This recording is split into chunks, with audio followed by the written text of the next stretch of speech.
In today's tutorial, I'll be showing you how to make this beautiful and classy two-piece outfit featuring a stylish kimono top with elastic detailing and a long fitted skirt with side slits and an elastic waistband. This outfit is super comfortable, flattering and perfect for casual outings, brunch dates, vacations or even simple classy events. So if you'd love to learn how to make this from scratch, keep on watching and let's get started. Any fabric of your choice is totally fine and it must be 2 years and above, preferably a very lightweight fabric. You also need an elastic which will be going for the band of the skirt and that of the top. You need your ruler, your chalk and also your fabric. So mine is a striped fabric and I've gone ahead to cut out the quantity that will be enough for the skirt part. So I'm going to start taking the measurement right here. So I have this my fabric folded into two, and please go on ahead to iron your fabric first. So it is folded into two and I'm going to fold it again into four. So from this other end that is entirely closed, I'll be folding this again. At this point, I have four folds because I'm cutting out the front and the back part of my skirt at the same time. To determine how wide the fabric is going to be, I divided my hip circumference by 4 and mine is 10.5 inches, and I'm going to be adding my sewing allowance of 1.5 inches. So in total, I'll be having 12 inches and I'm supposed to be having 12 inches right here on fold, and you can see I even have extra allowance. So this 12 inches here is going to be for the width or the wideness of this my fabric from the top part to the very end. So I'll get started now with the drafting by ruling a straight line at the top part of my fabric. Make sure you leave at least 1 inch at the top part first. So because I'll be fixing a band of 1.5 inches to this my skirt, I'll be subtracting it from all these my vertical measurements. So I got my hip length of 8 inches and I roll it out into a straight line. Remember that I am subtracting 1.5 inches from all my measurements. So on that my first line, which is my waistline, I also place my 1.5 inches there to get the length of this my skirt of 43 inches, which I'll mark right here and add extra 2 inches, which is going to be for my hemming or my folding allowance. So now in total the length of my skirt is 45 inches. So I'll rule that out and now cut this out because that other part is not needed anymore. Back to the top part of this my skirt, I'm going to be dividing my hip circumference by 4 and I added extra 1.5 inches to that. In total I have 12 inches. I measured out everything I had under my hip and I marked exactly the same thing on my waistline. Now I'm going to be subtracting just 1 inch from my hip circumference and I'm going to be marking it from underneath that my hip line till I get to the hem of my skirt. Reason is because I want the lower part of my skirt to be slightly penciled. I don't want it to be of the same wideness as my hip. So I connected this now all the way from my waistline down to the ends of this my skirt. So I'm done cutting and this is what I have. The next thing is to start joining. I'll be placing this my fabric right sides facing each other for the front and the back part of the skirt, and I'm going to be marking out my sewing allowance. But before that, go on ahead to notch the upper part because at this point, the upper part is looking same as the lower part. So when I did that, I went on ahead to mark my sewing allowance of 1.5 inches at the side. This is the wrong side. So I didn't mark it to the very end of my skirt because there will be a slit. So from the base of my skirt, I went up by 22 inches. So I'll stitch and stop exactly on that 22 inches for the both sides. I've gone ahead to do this and this is what I have and this is what yours should also look like as well. So I'm going to be working on the slit part of this my skirt right here. I'll do this now by folding that 1.5 inches allowance I have for my skirt right here. I'll fold it and I'm going to be ironing this down. Make sure that it's 1.5 inches. I folded it in. This is still the wrong side of my fabric in case you might be wondering. And I'll also do the same for the back part of my skirt. When I folded in this 1.5 inches and ironed it, I'll go on ahead and fold in extra 3/4 of an inch or half of an inch just like this, and I'll also go on ahead to iron this down properly. So when you iron this down, it's going to help you to achieve a very neat stitching. When I was done, I went on ahead to pin this down because I'll be sewing now at the very edge or tip of these folds I have right here. When I get to that point where my slit stopped or started just right here, I'm now going to cuff this in like this and now continue stitching towards the other side till I get to the hem or the end of my skirt. Okay, it's quite easy to do. So the next I'm going to take the measurements of the waist area of my skirt because I want to cut out the band. So in total now the waist area here is 3 inches, I guess. Then I folded my fabric, this piece of fabric I have remaining, I folded it into two. Then this 43 inches, I'll divide it into two, and what I have here is 21.5 inches, which is what I'm going to be marking right here. Again, I had to fold my fabric from the top part. Remember, I folded into two, then from the top part, then I'm marking that 21.5 inches, and I added extra half of an inch, making it 22 inches. Now for the wideness of our band, remember we subtracted 1.5 inches, so I added extra half of an inch, making it 2 inches in total as the wideness of our band. So that is what I marked out right here. Now I'm connecting all those points into a straight line just this way, and I'm also going to be cutting out as well. So when I'm done cutting out, I'll spread it out so you all can see what it looks like. I'm going to fold it into two again, right sides facing each other, and I'm going to be stitching it down using that half of an inch which I marked earlier at the sides, just like this. So I'm done joining, and I'm just going to be flipping this to the right side of the fabric. This is what it looks like, and I'll now fold it into two and give this a very good press so that it comes out very flat. I'm done ironing this. The next is to insert this my elastic to it. So this my elastic is 1 inch wide.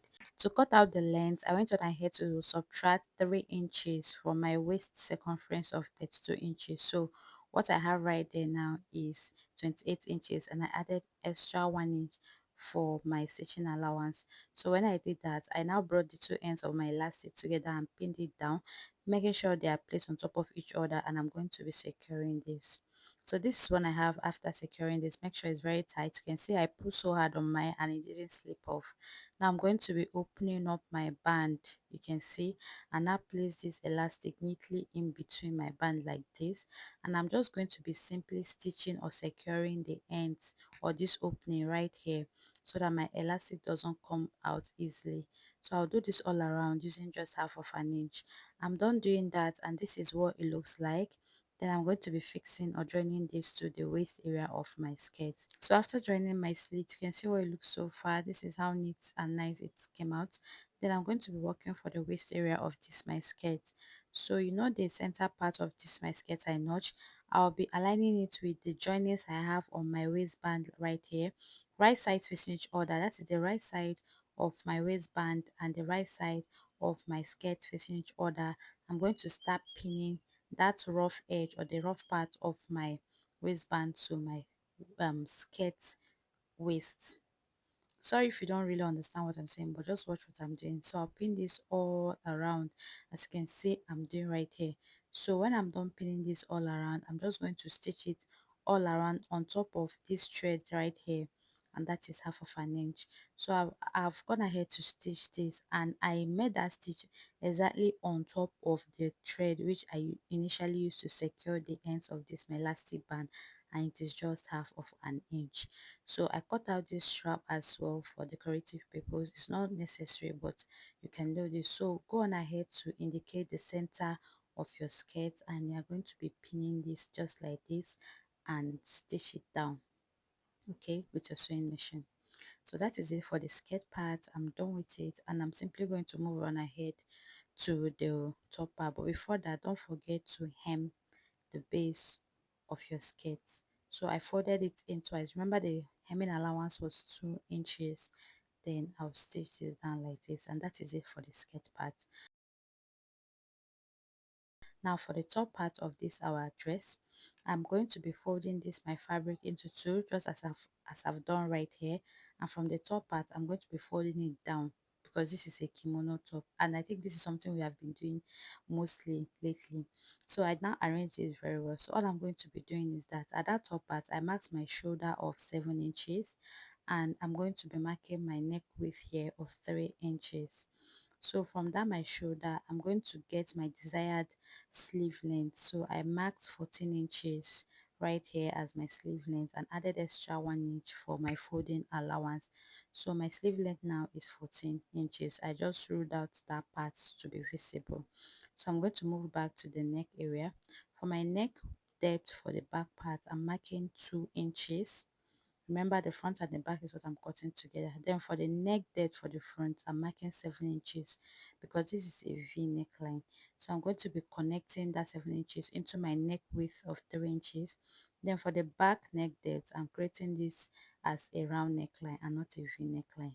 The next, I went on ahead to get my half length, and I added extra 1.5 inches to my half length. My half length is 16 inches, and I added extra 1.5 inches because of the style of this dress. Then I added another 1.5 inches for my hemming allowance. So if your half length is 17 inches, just go on ahead and add extra 1.5 inches as your waist because of the nature of this dress. So on that my half length, now I'll be dividing my bust circumference by 4 because my bust is bigger than my waist. That is why I'm marking my bust measurement divided by 4. Then I added 1 inch extra for ease, then 1.5 inches for sewing allowance. On that sleeve part I came down by 10 inches, and I'm going to be connecting this together this way. Now from that part here, I'm going to make a curve to meet this part where my top length stopped, just here. Okay, so that is basically it, and that is it for the drafting of the top part of this our dress. Then I'll go on ahead to cut it out exactly the way I've drafted. So pay proper attention to the length of your top. If your half length is 19 inches, add 1.5 inches extra. Then before adding 1.5 inches extra again for your hemming allowance. I cut out the back neckline, and now watch how I'll cut out for the front neckline. I'll spread this out. You all can see what it looks like. And I'm just going to be picking this part just like this and folded it into two. That is the part where I still have that mark. And now I'll cut out for the front neck depth and make sure it doesn't get up to the back. Then this is what it looks like. I'm now going to go on ahead to pipe my neckline for the front part and also hem the sleeve using that 1 inch extra I added. So I've gone ahead now to run my first stitch all around the neckline on the right side. This part facing the camera now is the right side of my fabric. Then on that deepest part of the V neckline, also go on ahead to notch it as well. And I've also hemmed the ends of my sleeve. Okay, so the next thing I'm going to do now is that I'm going to be flipping this my fabric to the wrong side. Then that stitch I made earlier, I'll flip it to the wrong side as well, just like this. And I'm just going to be ironing this down. When you iron this down, you fold it again, so you can see what I'm doing right here. And when you do this, stitch this all around, and your piping is going to come out very neat, just as mine. Now I flip this my dress to the wrong side. This is the wrong side of my fabric facing the camera. Now I'm going to stitch the sides. So from that my sleeve part, I just marked 1 inch. Then from this body part, I now marked 1.5 inches. When you stitch that down, also go on ahead to hem the base using 1.5 inches, but a casing will be created where our elastic will be passing through. This is what I've done, and I left at least 3 inches space where I'll be passing my elastic through. So to cut out the length of my elastic, I measured out my waist circumference here, and I subtracted just 3 inches, just the same thing I did for the hip area. Okay, then this is it, and I added extra half of an inch for joining allowance. Now I'm going to be passing this my elastic through from one part here. I will pass this all around to the other side of this my top. We were sparks on quiet streets, two hearts So now I have don't the bury two me. ends of this my elastic here. I'm just going to place them like this and now stitch it down using just half of an inch. Then when I'm done with this, I'm going to now adjust this my elastic properly into this casing I have right here, and then stitch this. When you are stitching, be careful so you don't stitch on top of your elastic. And that is basically all for the top. And here is exactly what mine looks like when I was done. I swear I really love this dress. How comfortable, how sweet, how elegant, how classy it looks on me at the same time. This camera is not doing justice to this particular dress, if I'm being honest. Thank you so much for watching. I hope you found this tutorial helpful. Trust me that you definitely want to recreate this style because you would love it. Like you would absolutely love it. I'll see you all next time on this same channel. Continue having a lovely time ahead of you. Bye. But your name still lives in my rhyme.